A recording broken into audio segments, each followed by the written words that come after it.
Добрый вечер, меня зовут Пригора Павел. Я позволю себе начать сегодняшний вечер.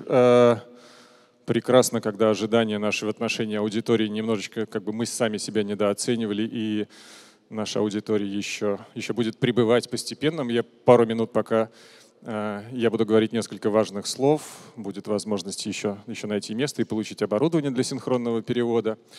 Позвольте поприветствовать вас на сегодняшнем вечере и представить главного гостя сегодняшнего вечера, Мануэля Рабате, директора Лувра Абу-Даби, человека, который, собственно, создал эту новую институцию.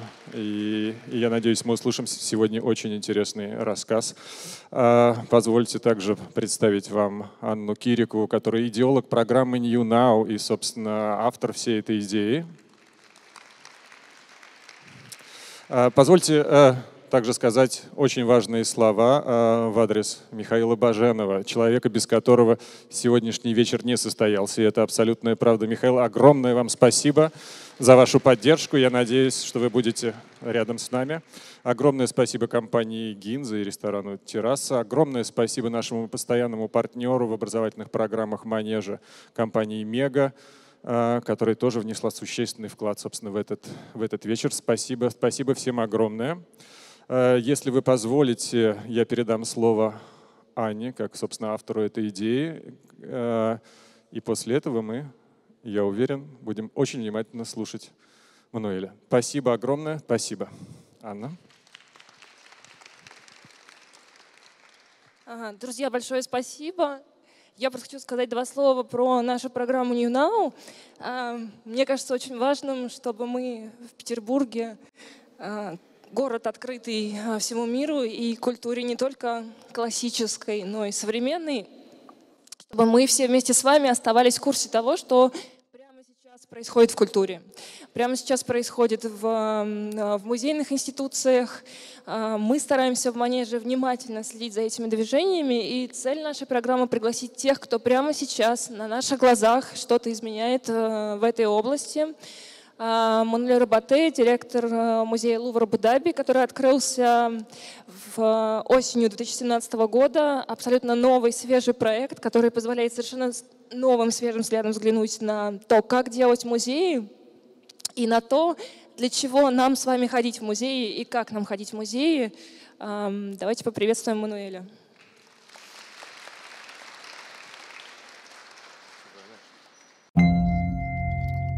Why are you you? You're a meeting of worlds beyond color and creed and gender.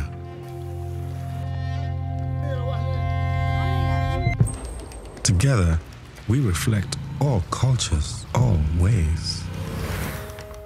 Universal ideals, visions of art and truth.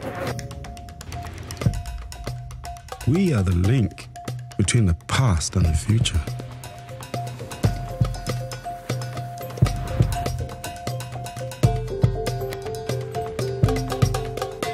Through art, new possibilities are born. We are mirrors of each other. Together, we create new worlds. Together, we are more powerful than we know.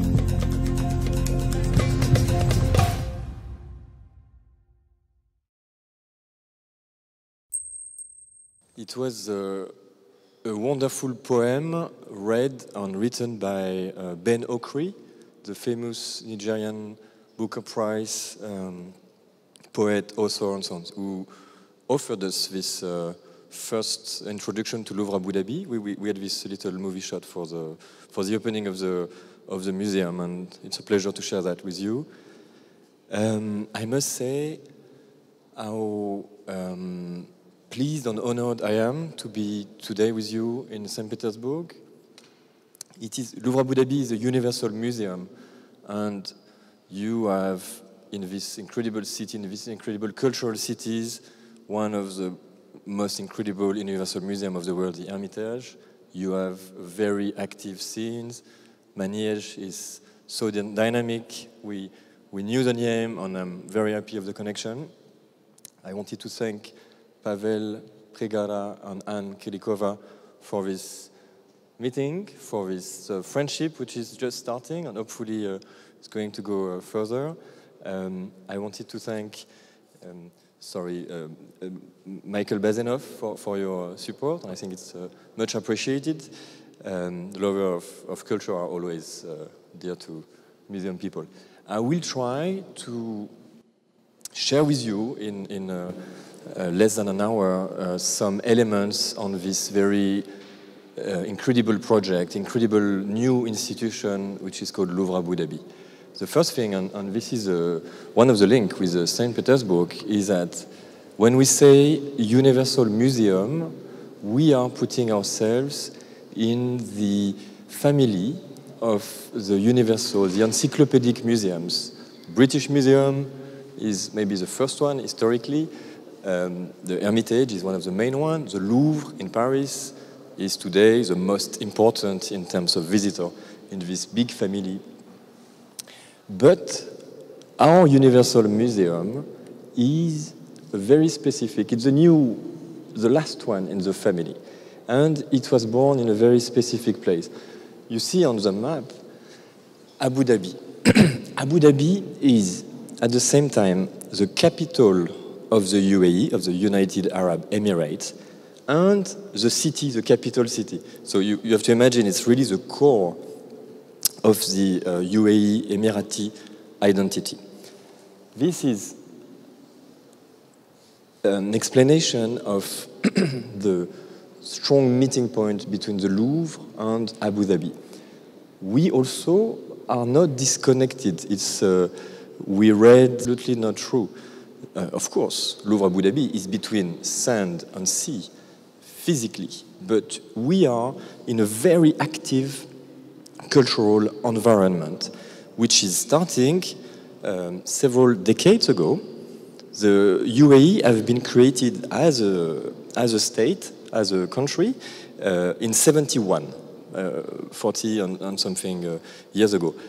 But even before the creation of the state, the rulers of Abu Dhabi, Shah Zayed, wanted to create heritage and to save the past, which is the creation of the Al Ain Museum, which was in 69.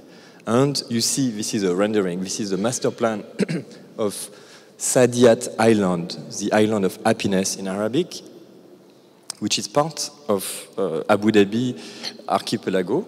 Abu Dhabi is made of islands. The main one is Abu Dhabi Island, but this one is Saadiyat. And on Saadiyat, there is a huge master plan to develop it. And in this master plan, we have a cultural district. In this cultural district, we have several museums and universities and so on. You see here, this is the top of Louvre Abu Dhabi, which is open to the public. We have the Zayed National Museum, which is being built right now. And we have the Guggenheim Abu Dhabi on the top right-hand side, which is being prepared and very soon announced. Already exists New York University Abu Dhabi on the same island, and so we are in the heart of the development of the city.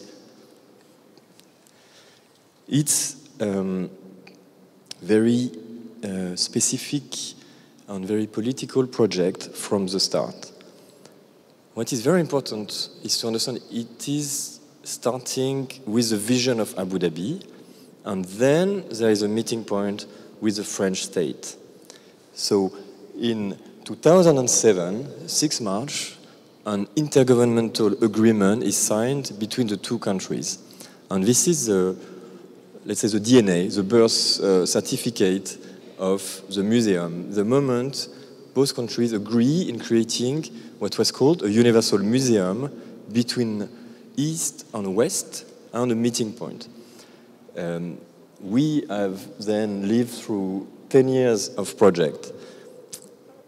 10 years is a long time. It's a decade, of course. And I must say now, with distance, that these 10 years were absolutely necessary. During these 10 years, you will see, we have developed an incredible building, a new narrative, we have built a team, we have prepared everything for the public, and these 10 years have been used a lot. So for me, each of these books is an adventure in itself, but we had to prepare the public. We made many programs like you're having tonight to understand the public. We presented our collection, we built bricks by bricks the museum, and then we opened. The opening was a worldwide event.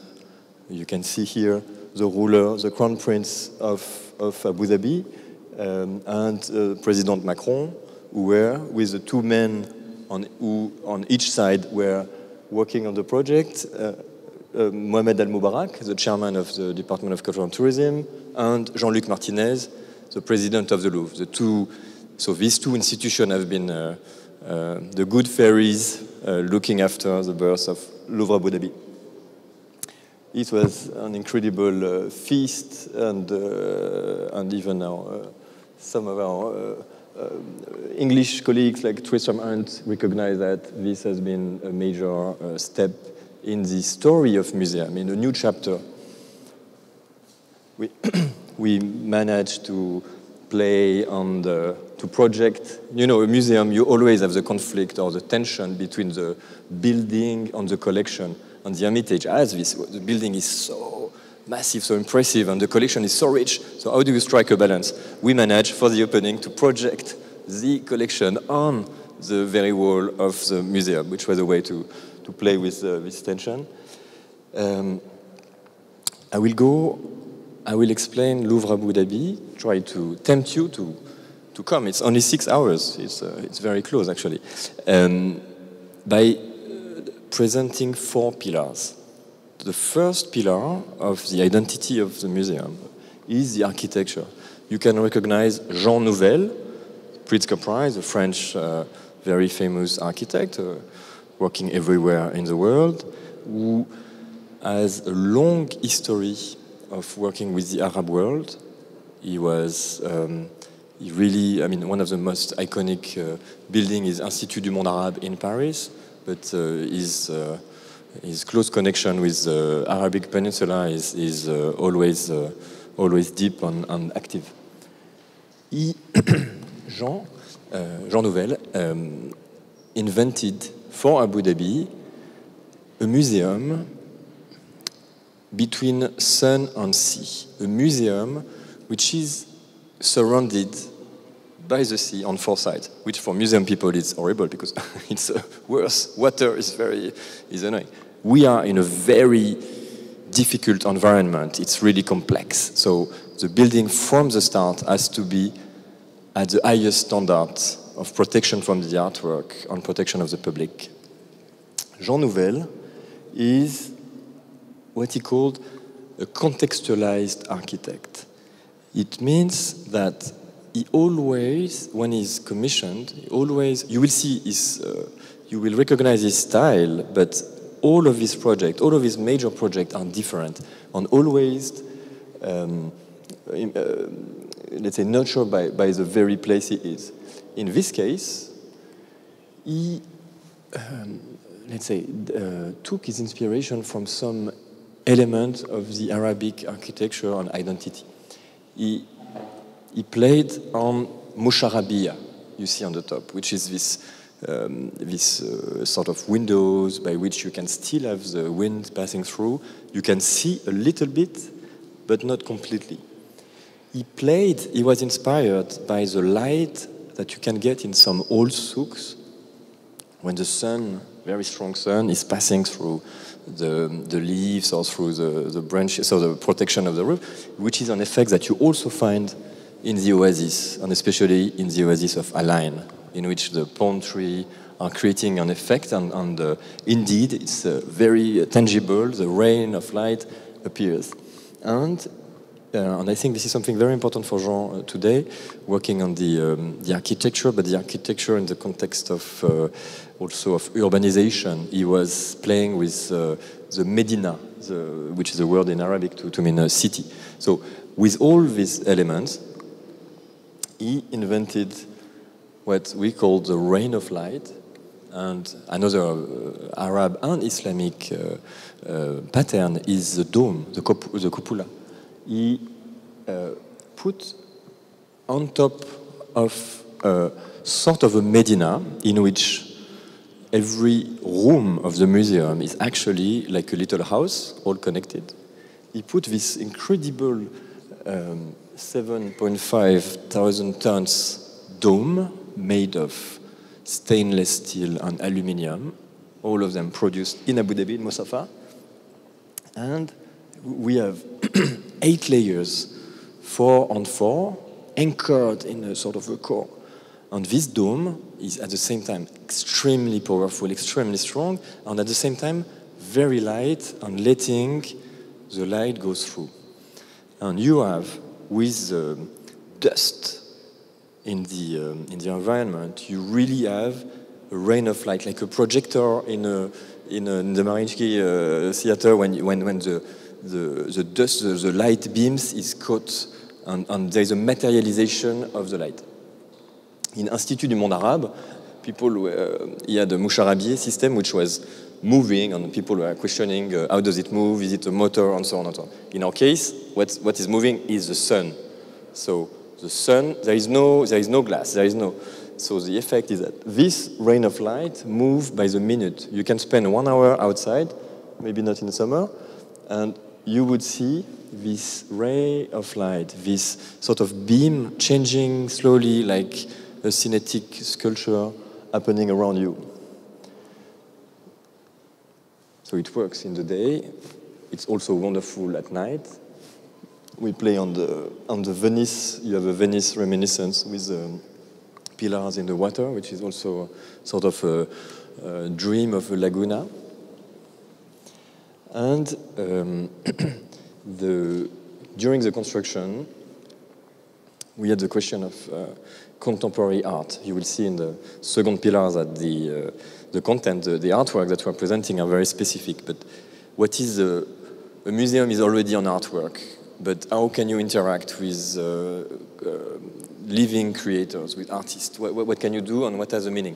And Jean Nouvel and the team of Louvre Abu Dhabi managed to have a discussion and a relationship with several artists. You see on the walls, it's an artwork by Jenny Holzer, the American artist, who chose with the curatorial team of Louvre Abu Dhabi several texts which have been engraved on the very wall of the museum. So you can see the text. These are cuneiform texts coming from the Pergamon Museum in Berlin. We have some Ibn Khaldun text. So you have the page. You see the writing of Ibn Khaldun. We have some Montaigne texts which have been annotated by Montaigne himself, projected on the wall, tattooed, if you want, on the wall. And we have this is a Rodin, classical, playing with the reinvention of classical art. So Rodin was not alive, of course, at the time, but it was also a nice gesture to put it in. You can see this is a Montaigne text. So you have the page on which Montaigne wrote some beautiful text on tolerance. We are in the Medina. You can get lost. You can walk. There are a few streets. I mean, we're not lost anymore, but there is this feeling of let's say, disorientation. We also worked with Giuseppe Pennone, one of the leaders of Arte Povera, who was commissioned to have several artworks for us. One is, he's always playing with gigantic bronze tree, and he put one almost at the center of the dome, which is almost touching the dome with a reflection of mirrors. He also worked with Sèvres and created this very beautiful sort of mandala, like waves. So it's a series of concentric circles starting at the beginning by the sum of Shah Zayed, as if the vision of the man who wanted to have a museum for his country could be the soul of the former ruler, could be manifested into the museum. It was very difficult to find the thumbprint, but we were very proud to manage to do that. And we also have installed some, let's say, architectural elements, and this is a pavement, Ottoman pavement that we found, and this is also to play with the, let's say, living place of a museum. and you can see the dots would be moving every minute. So that was for the first pillar. But as I told you before, what is always challenging is to make the balance between the first feeling that you have, which is a building. But a museum is a place in which we have artworks, we save them for the eternity, and we offer them to the public. So this is also something very, very specific to Louvre Abu Dhabi, which is, because we are a universal museum of the 21st century, we had the opportunity to reinvent, or maybe more to add a new chapter in the stories of the universal museums. So we take the two names which are creating Louvre Abu Dhabi. We take Louvre. Louvre means universal, encyclopedic, enlightened museums. A museum which is trying to grasp the world, to question it, to know it better. There is a temptation to have all the world summoned in the Louvre. And we take Abu Dhabi, the capital of this state, which was always connected between the world of India and the subcontinent, between Africa and the heart of the Middle East, between the Europe and Asia. And we have this connected world, which today is one of the hubs of the world. So we put them together and we come up with a new proposition, which is let's tell connected history of art. And let's reinvent the way to present it. So because we had this very strong relationship between Abu Dhabi and the French museums, with an S, we managed to get artworks from all period of time and all civilizations. And you know Paris, of course, you know the Louvre had a long history in which, I mean, contrary to the Hermitage, which has still under one roof all the civilization and all the period of time, in the Louvre, because of the history, in a way, the rooms which are completing the Louvre as it is today are in other museums. The museum, the Louvre, finishes, quote unquote, don't tell that to Jean-Luc Martinez, but in 1848, which is the date of the beginning of the collection of Musée d'Orsay. You all know Musée d'Orsay and Musée de l'Orangerie. And after, if I may, after Musée d'Orsay, we have Centre Pompidou. But I said that we wanted to have all the world. So if you want to have the Asian world, the Louvre is stopping in Kazakhstan, Uzbekistan in a way, and North Africa maximum. If you want to have the world, if you want to have Asia, which is critical for Abu Dhabi, you need to have Musée Guimet des Arts Asiatiques. If you want to have Oceania, Africa, the Americas, you need to have Musée du Quai Branly. If you want to have all the royal collections, you need to have Versailles. If you want the maps, if you want the coins, if you want the stamps, if you want to have all this, you need to have La Bibliothèque Nationale de France, French National Library, etc., etc. So we managed to get, at the end of the day, 13 French museums lending. The Louvre is the main lender, but 13 French museums are lending to the Louvre Abu Dhabi through a very specific body which has been created for that, called Agence France Museum. And this is only half of what we have.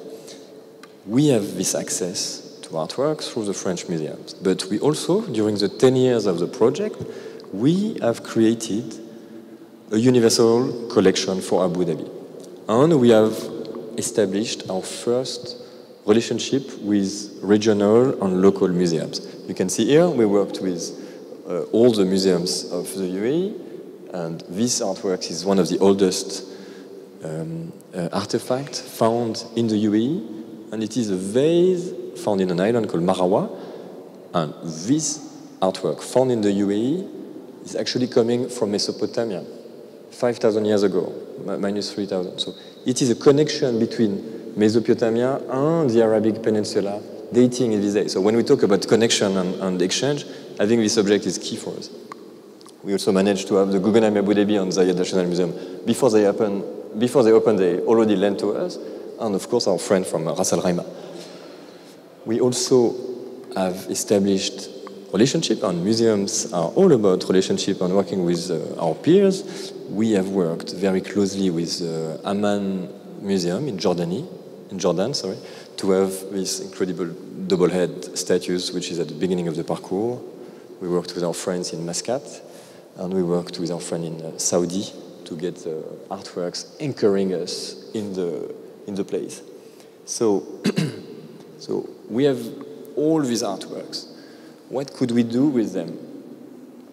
In the classical, or let's say in the old universal museums, Hermitage, Louvre, British Museum, Met, again, the knowledge, the accumulation of artworks, it's so big that the classification has to be done by department, by section. And don't get me wrong, it's a very efficient ways of classifying knowledge. But in our case, because we had at the same time access to this knowledge and a blank page, the capacity to create a new discourse, we said we'll just go with the chronological flow. So basically what we're offering to the visitor, first, a room dedicated to questions. You can have a glimpse of the dome. These very showcases are presenting universal questions: maternity, water, hunting, horsery, writing. 3 objects. Maternity, for instance. Very few labels, questions. What we have in common as humans from all civilization, all period of time, Middle Ages, Egypt, Isis, and Africa, summoned, proposed, questioning us. And after, we start the parcours. You recognize Jordan statues, by offering sort of a time travel. We start by the first civilization, the first villages, the first settling, when the creation, when the first act of beauty were beyond survival, keeping the water, keeping the food, tools, weapons, already beautiful, belief, representation of the figure. We had very royal visitors from Jordan who loved the thing. We're moving from the first villages to the first kingdom, and this is Egypt and loans. And here you have a mix between loans from the Louvre and our own collection. We're moving to the creation of empires. This dragon is part of the Louvre Abu Dhabi collection, and it's a masterpiece of China, just before it was unified at the period of the Warring States. We have this incredible room, which is dedicated to universal religion.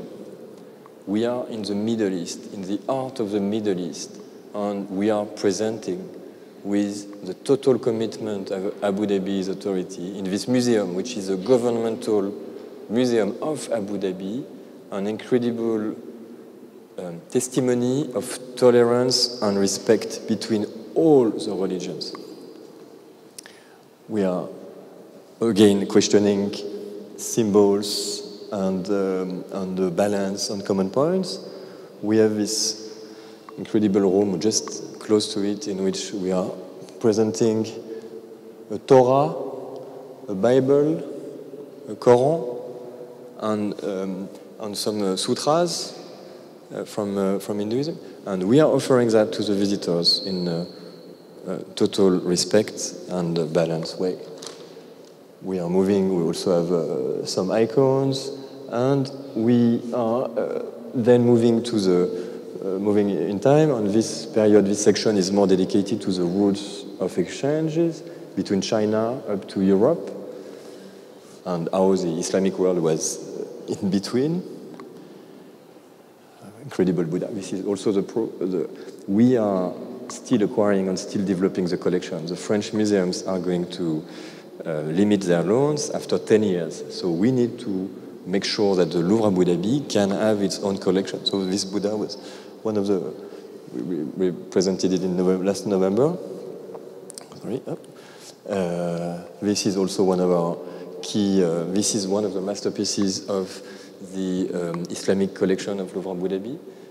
Spain or Italy. It's a unicum. It's unique. It's absolutely. It's for a specialist of Islamic art. It's worth the trip to Abu Dhabi. We have this room dedicated to cartography, maps, which is on the 1500s. The world is completely connected. We have a series of inaccurate, but all trying to map the world series.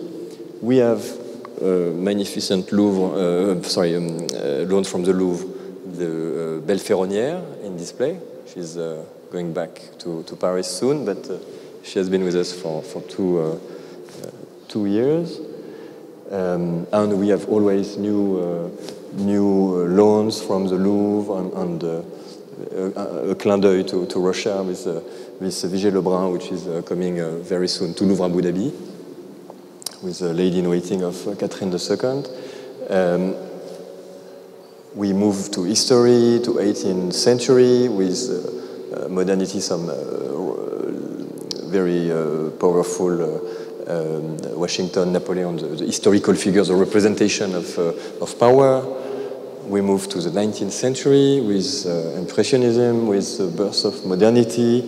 We also back and forth the deconstruction of Orientalism, and we move to the modernity. And here we were in the Musée d'Orsay on Quai Branly, but now we are moving to the Centre Pompidou zone with this incredible Matisse. The Mondrian that you see on the right side is one of the first artwork of Louvre Abu Dhabi collection, one of our museum itself. We finish today by this Ai Weiwei, Tower of Babel, which is the last piece that you can see before going to the door. And this is very important to have this content. The third pillar, which is very important for the project, is the team. And in our case, we use these 10 years to build a team which is made of half of the team being Emirati, either training on content. We are creating a new generation of Emirati specialists of music, or professionals from Emirati professionals in their fields, security, marketing, finance. We have a lot of people who have been just, let's say, told how to transfer their skills into the museum world.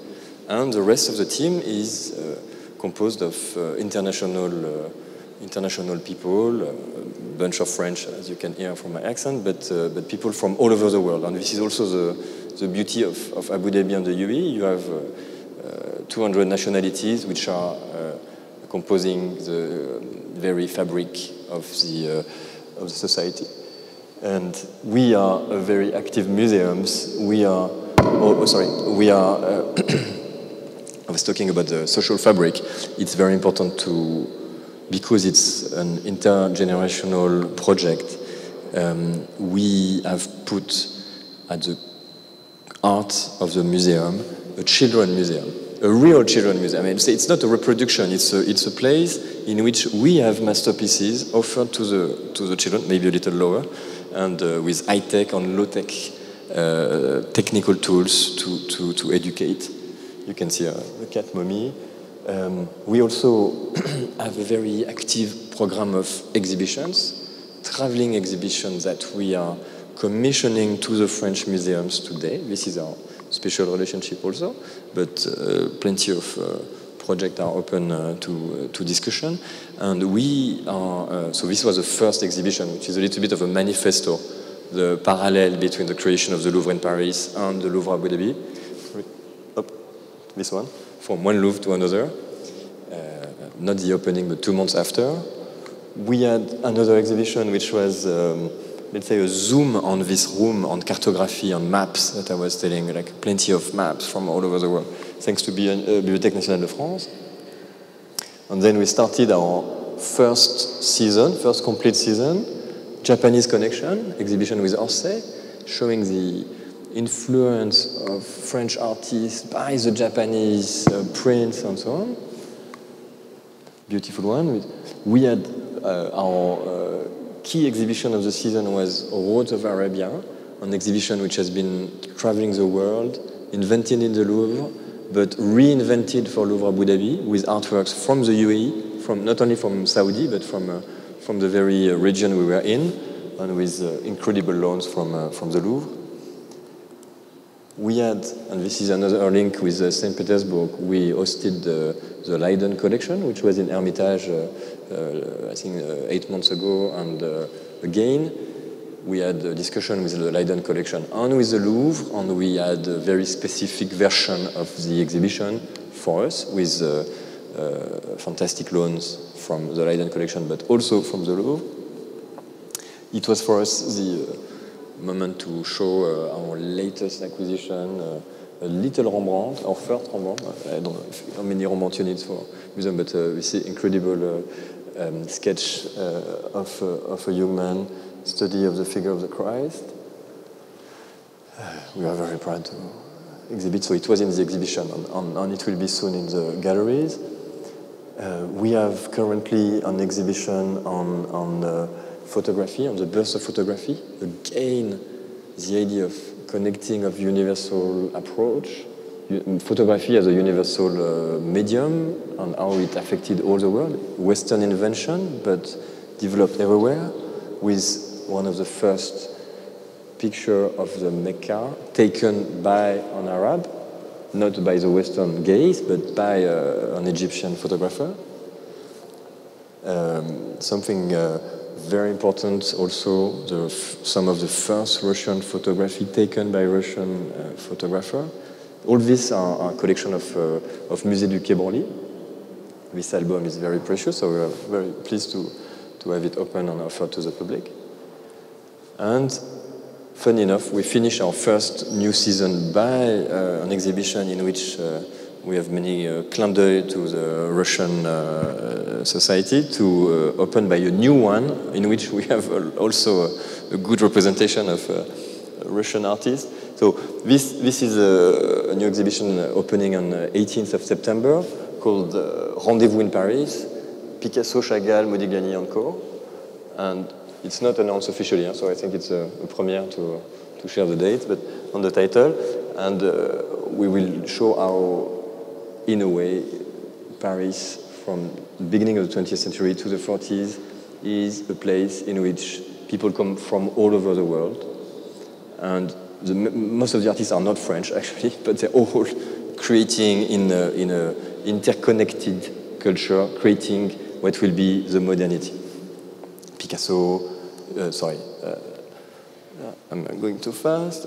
Soutine, incredible Soutine. So this is the Centre Pompidou. We have Chagall, masterpieces from Centre Pompidou. Sonia Delaunay, the Russian artist that the French love so much. They all think she's French. The Kupka, beautiful, some iconic, Lempicka, Chirico, Modigliani, just a few, just to try to tempt you to come to Abu Dhabi in September. Serge Ferrad, Léopold Survage, again, a Russian artist, photography from the time, and so on. So this was the way we working with our collections on our team. The last pillars, which is not the less important, is the audience, the visitors. A museum would be an empty space if we didn't have visitors to come and visit. And for us, we were very proud because the first year we managed to get more than 1 million visitors. So for mega museum like Hermitage or the Louvre, it's a tiny portion of their yearly audience. But for the first universal museum in the Arab world, it is colossal, and it is putting us really in the biggest position in our environment. So we managed to get also a fair balance between the two objectives in terms of visitors of the museum. We are participating to the development of Abu Dhabi as a radiant city, as a radiant destination. So capturing tourists, having people visiting is absolutely key. 60%, and it's going to the 70% right now. But we didn't want to do it at the cost of our local base, and at the cost, we wanted also to have the communities, the people living in Abu Dhabi, Emirati, but also people living in Abu Dhabi, in the UAE, visiting. And this 40, which is now moving slowly to 30, is for us very satisfactory because we managed to keep the balance between the two sources of visitors, which are making us a museum belonging to the communities, but also open to the world. And I just talking about to the Russian audience, it is one of the audience which is the most dynamic in terms of development. It is improving, almost doubled in proportion in the last year. So I guess, I mean, the Russians are visiting more and more the UAE, but I think that you are people who love the museum. So there is this special connection, and the visitors, the tourists to the UAE will go to Louvre Abu Dhabi wherever they are. We worked on a lot on education, on schools, as I was saying. So we speak, to get your people, we speak Russian, me not, obviously, but Russian has been one of the first languages to be used for the map, for the multimedia guide, some of the guides have been trained to be able to deliver the very specific universal discourse in Russian, and you can see just a few small. Talking about universal approach, so we can target, let's say, identity by identity or blocks, civilization blocks by civilization. But what is very important as a museum with our social values is to be completely comprehensive and to work with everybody. So for us, it's very important that a universal museum can be universally accessible. And it is very simple to say, but how do you... an old building is already very hard to make accessible. A new building, we need to go beyond the just accessibility for wheelchair. So we need to tackle all the challenges. In the UAE, the word used for is people of determination. So you see here some of the tactile. So we have braille, we have 3D representation of some of the artworks. We show the material. So basically, it's not only people with vision issues, but everybody who wants to touch. But we're offering that as part of the mission of the museum. We just on the multimedia guide, we have same for people who are LSF as people who cannot hear. We have created an art club programs. We are very proud. The first year, 5,000 people becoming member of Louvre Abu Dhabi. For Abu Dhabi, it was colossal. Very important for us, the first base. And we are always trying to invent new things. So this is a little less artistic, but why not? Why not? We can be bold. We have created this kayak visit. So you've seen the museum is on the sea. So one of the way to see it is from the sea, actually. So indeed, so we're just creating 1 month and a half ago kayak visit, and we even do kayak visit by night, in which you can discover the architecture of Jean Nouvel. And you can enjoy the most beautiful ways on the sea. Voilà, that would be the Louvre Abu Dhabi. Come and visit us. I hope I have triggered your interest. Эммануэль, Лувр, который находится в Абу-Даби, является одним из самых современных музеев мира. И мне бы хотелось узнать, что вы думаете насчет проникновения VR-технологий в музейное дело, и насколько вообще есть ли перспективы выхода музеев именно в онлайн-пространство? Я имею в виду посещение выставок онлайн через приложение, либо там через VR-технологии. And the museums is a brand new chapter in the life of museums, completely challenging the way we see things and the access. In our case, we have put a lot of energy in bringing the original artifact. So, and I'm not saying that in a defensive way against technology, but we think that the core of the museum is the very authentic artifact. You can have digital artworks, and I think you will have in Maniège very soon an exhibition in which the art is the digital, and this is perfectly fine. In our case, we put the original artwork at the core. So the question is, how can the technology enhance the perception, the understanding, and so on? You've seen we have developed an application. We have the capacity. So we're using it as a leverage. For us, our issue, our challenge is having so many nationalities, a language barrier. We couldn't put labels. So offering all the language through app, free to download, or a multimedia guide is one of the things. We have developed movies which are not completely interactive, but which are a way of discovering the artworks by zooming, by showing things that you cannot see if your look is not guided. We have created this sort of elements, but we always put them in a position, even in the room, even in the museography, in a way that would re-invite the visitors to go back to the artworks. So I truly believe that the new technology will offer new ways of seeing artworks. You know, you could scan, you could have a tablet and reading several layers, understanding the context of the artwork and so on. But I don't think that they will ever deprive us of the importance of seeing the original thing. So you can have access remotely through virtual visit and so on, but nothing will change the necessity to go and to see things that you didn't see on the essence of the artwork. So I think it's a fair balance to find.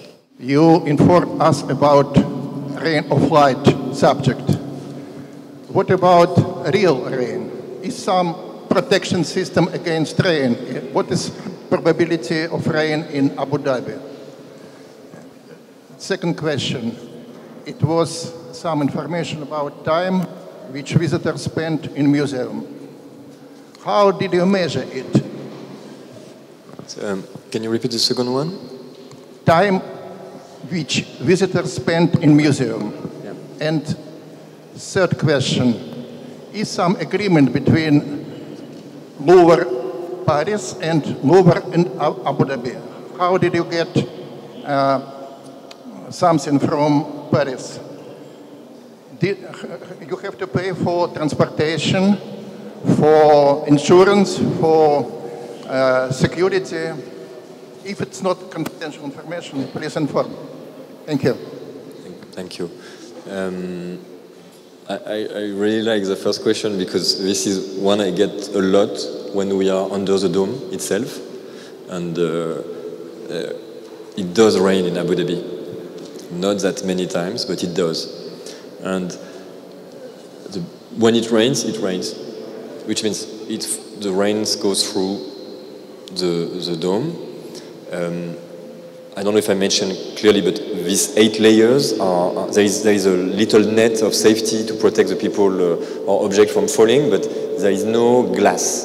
So when it rains, the rain just falls drop, and it actually cleans a little bit the sand that would be accumulated on top of the.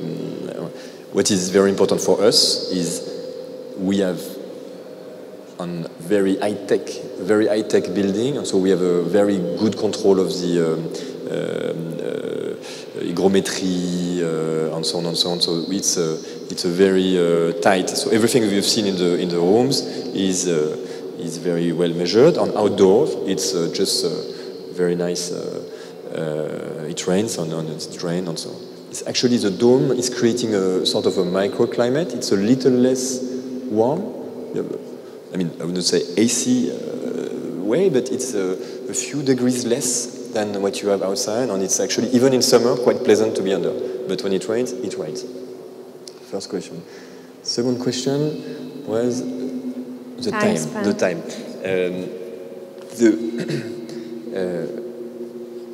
We have, I don't know if I give the figures, maybe not.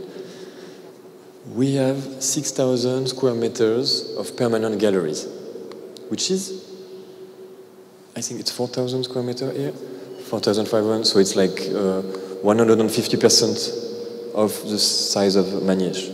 This is a permanent space. So it's a space in which indeed you can have a walk, you can see almost everything, and you're not completely tired, you've seen it. We have 2,000 square meters of exhibitions, rotating exhibition. We don't use all the space, and 400 of children gallery. So we are not in the volume of Hermitage or the Louvre, in which one day is not enough. So the visitor can have, some do very quick, they just rush through and they go out, and some goes 4 hours, a full day, and so on. This is why I mentioned it quickly, having a restaurant, having a cafe, having some places of relaxation is for us very important. It has to be a pleasant experience. So I don't know if there is a good duration of a visit, but I know that it has to be enjoyable, and people have, at the end, have to want to come back. So we are fine-tuning that. Finally, the technical question. Yes, all the costs are borne by us. We are borrowing artworks, and in the world of museum, it's always the borrower who is covering the costs, insurance, transportation, and so on. So we do it at the highest standards. But again, you have to imagine that for Abu Dhabi, it is an investment in a new economy. And creating the contractors, creating the art handlers, for instance, creating the restorer, creating the economy, it's a way of developing the social economy and to create new jobs. And it's also part of the public function of a museum to invest and to develop the economy it is in. Изменилось ли восприятие современного зрителя, и нужно ли делать специальное какое-то пространство для того, чтобы передать смысл произведения искусства? Может быть, с помощью света, с помощью сценографии? Я имею в виду какую-то адаптацию, интерпретацию. I don't know if we are modern, but we are all contemporary, no? We're all from this time. So the question is more, what is the cultural baggage, what is the cultural knowledge of the people who come and see, and what will be appealing to them. In our case, as I said, there were museums, there were cultural places in the UAE. Huh? So it's just that we are offering something of a bigger size and another level, I would say. So the question is, how do we accompany people to this level? And in our case, we think beauty is the red line to follow. This is why we don't choose masterpieces for masterpieces, but we choose very strong artworks, because we want the visitors to be appealed. You can be very modern, or you can be archaeologue. The beauty of some of the objects will talk to you. And to accompany the beauty of the artwork, it's very important to have a cutting-edge museography. And this is a real. You saw some of the showcases, the finishes, the lighting, the nobility of the materials which have been used, bronze, the stone. It's all part of the, let's say, beautifying strategy to serve the artworks and to give an aspirational experience to the visitors, whatever their culture, whatever their baggage. I hope I answered your question. Я хотела бы спросить, рассматривает ли музей современные формы искусства как для будущих выставок? Не слишком ли это будет шокирующе для консервативного восточного общества? Спасибо. No, we're showing. Ai Weiwei is a Chinese major contemporary artist. Jenny Holzer and Giuseppe they're alive. Huh? They're very contemporary. God bless them. We also exhibit. I didn't show it in the slides, but Hassan Sharif, who is one of the major Emirati artists, is also represented in the galleries, and we have some of his followers on the new generation. Now the question is reverse, actually. the people in Abu Dhabi and in the UAE, you have a very new, dynamic, contemporary scene, and there is an appetite for contemporary art. And our challenge is mostly the opposite, which is, since we are starting our story in archaeology and we're finishing today, we don't have enough space, enough time to completely go exhaustively, let's say, in all the modernities, and to discover artists, and to do. We would like to do it more, and there is an appeal to do it more. So I think it's more the opposite. So this is why we are really looking forward to having the two other museums. The Zayed National Museum will be the national museum, and so it will give a place for some of the Emirati artists to express. And the Guggenheim will explore 57 afterward, post-war, let's say, a collection up to contemporary time, and it will be the place just to focus on contemporary. So no, there is a huge appetite in the UAE. Hello. Thank you for coming. Thank you for your presentation, Manuel. I have two questions, and first is, it's pretty related to the previous one. Do you have any restrictions because of the area and specific of the region? And the second question is, for how long did you rent the masterpieces from Musée du Louvre and Musée d'Orsay? Thank you. Limit to what we can exhibit. We choose artworks because they are relevant in the narrative. So we had questions, of course. Of course, we're not provoking the visitors. We're not trying to create unease or to prevent schools from coming and so on. But I mean, I'm sure in every country, museums have this approach, a respectful approach towards the public. But in our case, there is no barrier. What was very, very important and very symbolically key was the way to present the balance between religions, and I think that's one of the most key message of Louvre Abu Dhabi is to manage that. And we tell the story of the world. So we're just, question is, we have so many objects to show. How can we show more, and how can we move? Which is leading me to the second question on the loans. The agreement between France and the UAE is quite clear. It's namely 10 years of loans, 3 years, 300 artworks, 3 years, 250, 4 years, 200. I mean, and then you have the materiality of the artworks. If you want to exhibit photography, as we saw, the photography after 3 months, 4 months, you need to put it back in the darkness and to protect it. So to be able to exhibit one photography, you need 4 in a year. The Ramses II, the big, huge Ramses that you have seen from the Louvre, the weight is like 4 tons or something. We had to consolidate the room just to install it.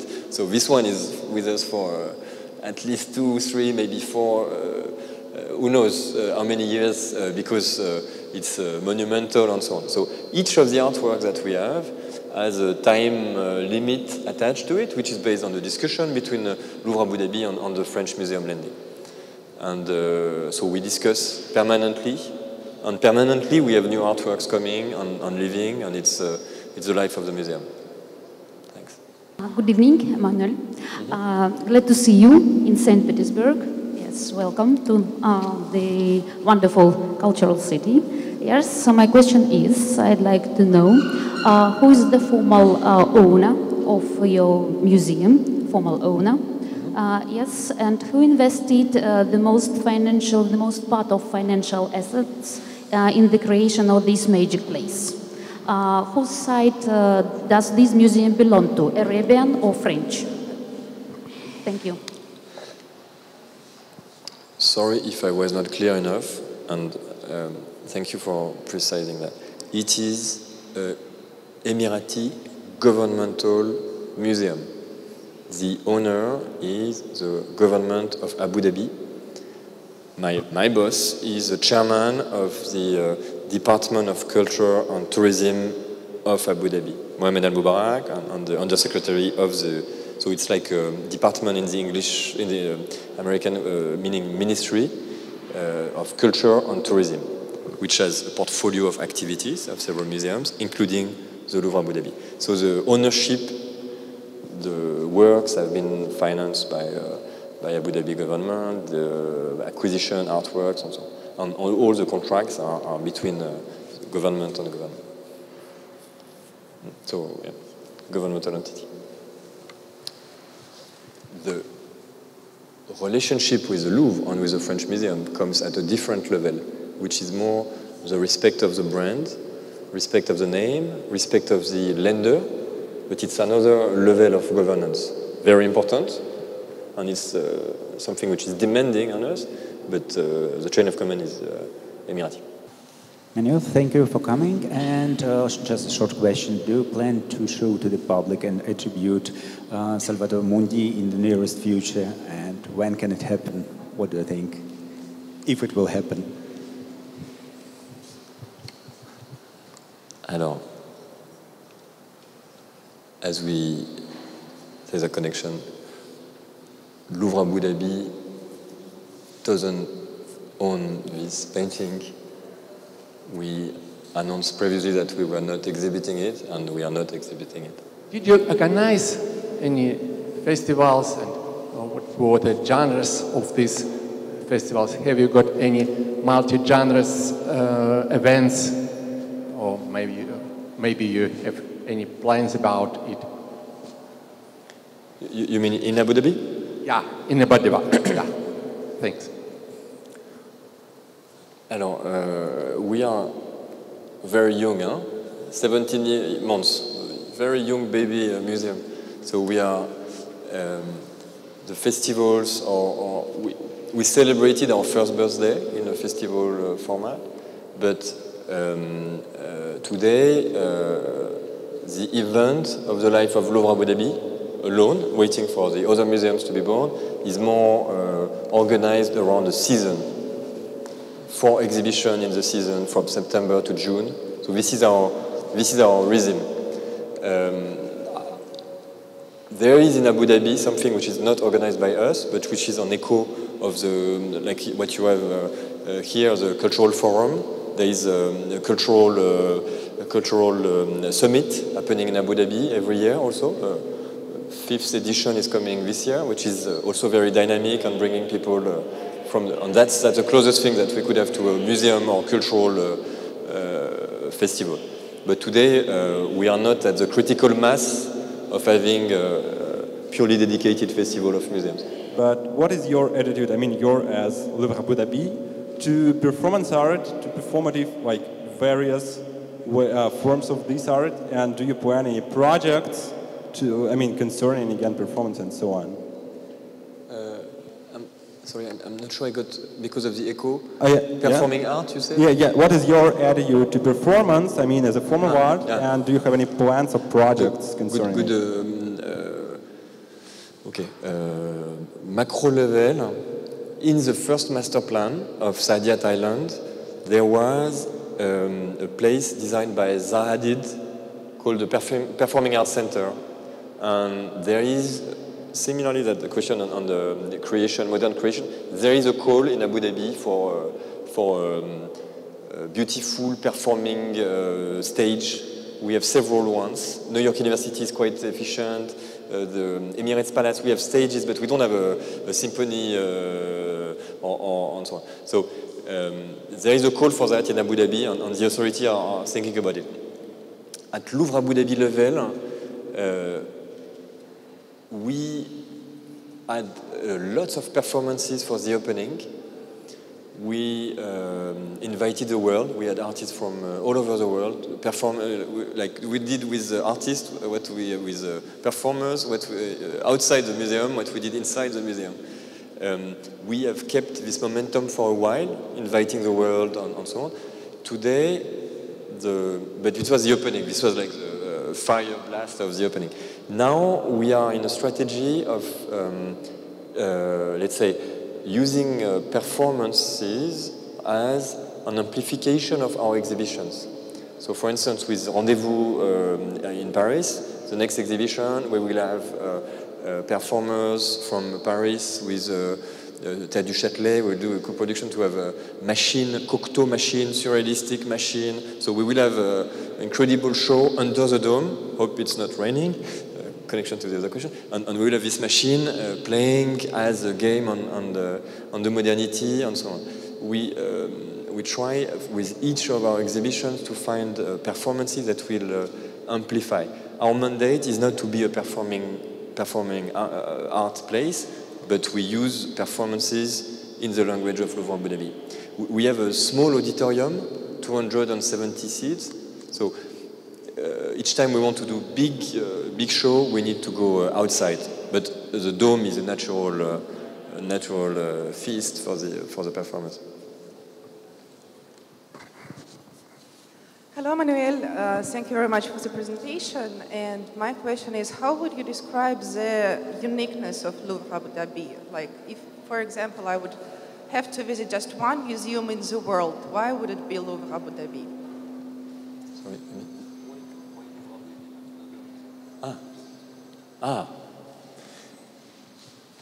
11 years of my life, on why? No, seriously. Because I think it's a new chapter in a very, very stimulating books of the Universal Museums. So if you believe in culture, if you believe in knowledge, if you respect art history, if you respect all these artifacts, old and new, which are offering a meaning in life, if you want also to enjoy physically the beauty of a building, if you want to be moved by a building, so these two reasons should lead you to go to Louvre Abu Dhabi. I don't think we are transforming people, but I can assure you that especially when you understand where you are in the world and at what time in this history, which is now very complex, when you see the message, the artworks communicating in harmony, and when you experience the rain of light under the dome, you are a little transformed, you are a little changed, and in a positive way. I think Dostoevsky said that beauty can save the world, and I think that we are contributing, or at least we are trying our best to go in this direction. Hello. I would like to thank you for the great work you did with this museum. Thank you very much.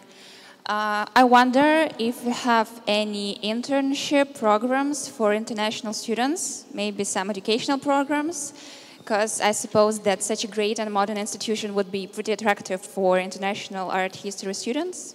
For me, for example, so that's why I ask you that question. Thanks a lot. That's a good one. We are just moving from a project museum in which we were focused on opening, and then focused on existing, and then focused on being a sustainable museum. Now we are entering in the normalization, and we're trying to launch this kind of program. So I will give you a coordinate, and I'm not promising anything, but this is part of the museums are places of knowledge and learning. And one of the learning ways is to build capacities. So I truly believe in that. Вы проделали огромный путь, классно, что вы с нами. Друзья, уже скоро мы объявим следующего лектора программы New Now. Следите за нами, пожалуйста, в соцсетях, на нашем сайте. Еще раз огромное спасибо Мануэль Рабате, Лувр Абу Даби, Уго Бертони, Райс Аль-Фахаим. Спасибо большое за помощь в подготовке этого мероприятия. Огромное спасибо нашим партнерам, фонду Михаила Баженова. Без вас бы не получилось это мероприятие. Также благодарим партнеров сегодняшнего вечера ресторан «Терраса», холдинг «Гинза» и наших близких друзей и партнеров компанию «Мега». Спасибо всем, до новых встреч!